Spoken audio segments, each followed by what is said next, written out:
Dwyane, a lot of guys, when they get 5, 6, 7 years in the league, they become more of a figurehead than kind of on the floor with these camps. Why are you still, I mean, I know Chicago when you were active, I know this one, you were active with kids.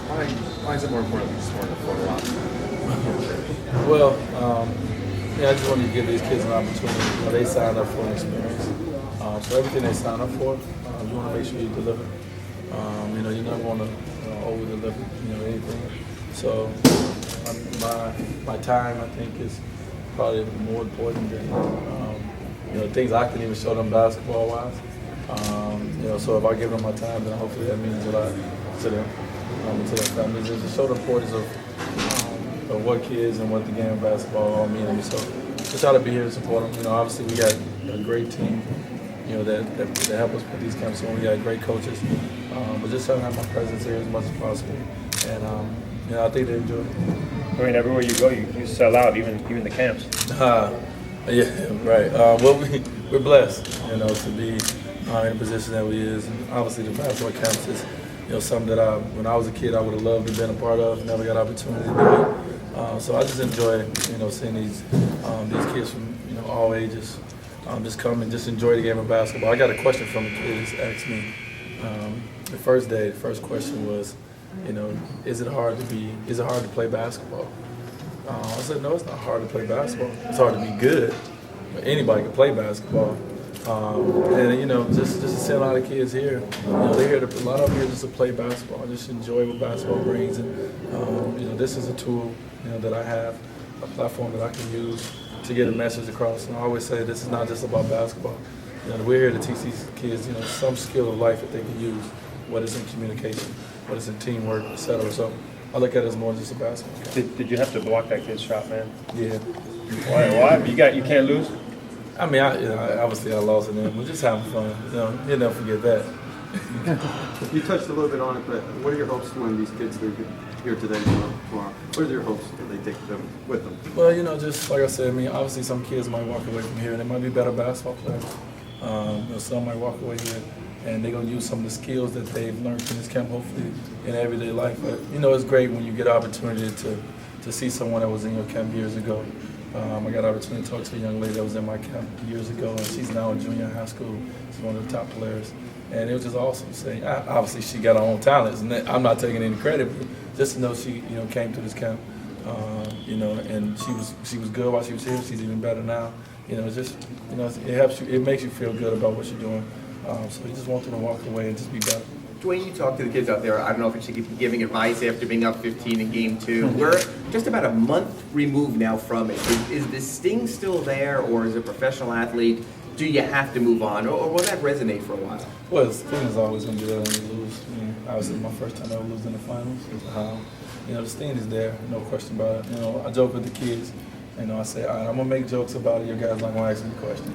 Because the first thing when they ask questions, they want to know stuff. So, I make sure that I bring some light on it. I share some light on it in a sense of humor type of way. But the sting's there. But you got to move on. As I said, at the end of the year, we learn from it. But life continues to go, and we'll have a lot more basketball left in our lives to play, and we'll get another crack at it. Considering what's said, are you surprised that here you are, you're a team that was 2 wins away from the Basketball World Championship, but yet it's being cast as if it was sort of a failure?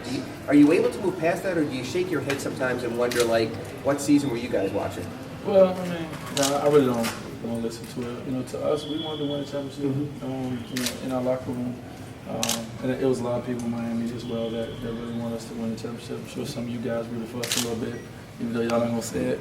Want us to win, and so we understand that it was a failure. It wasn't a failure just for Miami Heat. It was a failure for every team that didn't win besides the Dallas Mavericks. They were the champions, so they had the best year. Everyone else failed. They didn't win the championship.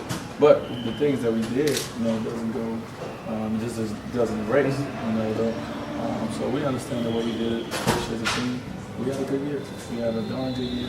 If we won the championship, it would have been a pretty amazing year. So it wasn't pretty amazing, it was pretty good. Dwyane, you talk about being a champion, evidently winning in 2006, creating a legacy, but now switching over to the camps. If you had to say you want the Dwyane Wade legacy, is this part of the legacy, teaching kids, mentoring kids outside of the game of basketball? Well, no question. I always feel like I'm on this earth for a purpose, for a reason, and just to leave my mark, to leave this world a better place, as we say, and any way I can do it. And obviously, basketball. Like I said, I use basketball as that tool, as that platform, because it's what I've been gifted at and have been given. But we're here to not only teach kids about basketball. Like I said, we're here to teach them skills of life, and if I can leave my mark on the world in that way.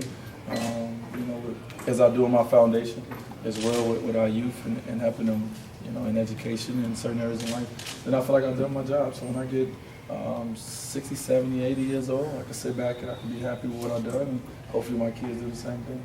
What else is on your agenda this summer besides the 2 camps in China and the Paris trip, I guess? Besides that, what else is on I'm on my 2nd camp now. Like Greg said, the Devin Hester camp in Chicago was awesome. First time we did a combination camp of football, basketball together, and now coming to this camp a couple of days later, and then the next thing I'll do is be my fantasy camp. And hopefully I'll see some of y'all there, 35 and up. So I'm sure some of y'all can get out there and play. But Wait, how much is it again? You forget what we were. It's a couple dollars. Couple dollars. We only ones in lockout us in football. Y'all crazy. I'm still working. But I got my fantasy camp coming up in August. It's August 18th to the 21st, and that's something I'm looking forward to. And then, like I said, I go over to China real soon, and I'm really looking forward to going back to China. I haven't been since the Olympics, and I read on Twitter a lot, Facebook. A lot of the fans in China want me to come back, and it's already marking the day that that I come over there. So I'm excited to finally go back over there and just enjoy China. And I want to go different places over there. And like I said, I told Brandon Jordan I want to go to see where the magic happens. Whether it's where the sneakers made, who's the people that make the sneakers. I want to go meet those people. So I got a lot of things I want to accomplish this summer, and I got a lot of time to do it. Why did you want to do that? Why did you want to see the people that making your shoes? I'm this kind of person that I like to thank people. I like to I want to see what I'm a sneaker guy. And these sneakers that I've been loving for so many years. I want to go over there and shake the hands that made them. Just to show them appreciation. Thank you. For doing it. For their talents. Because when my boxes come and I know I got some new sneakers, you know how excited I am. So I want to go over there and give them the same excitement if I can. Have these kids given you any kind of grief about the lockout, or have any question about the lockout? No, actually, I haven't had any question about the lockout. I got a question. They asked me, was LeBron too selfish? They asked me about the basketball. Somebody asked me about my girlfriend. It was all kind of questions, but no lockout questions at all. So I think they're sensitive to them. They stand away from it.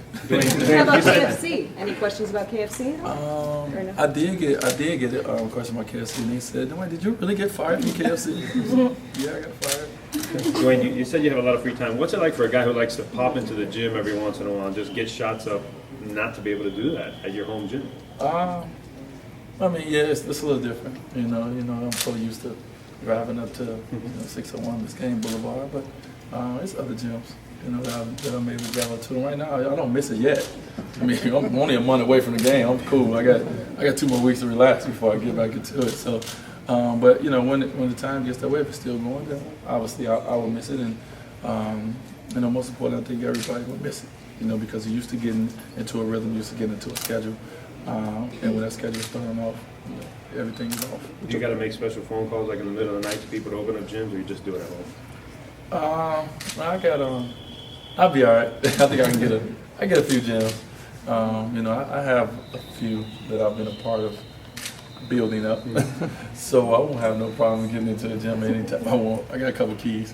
Dwyane, you mentioned first time in China since the Olympics. London now just a year away. Are you any closer to leaning one way or another? To what? London next summer. No, I'm like in the middle. I'm in the middle for a while.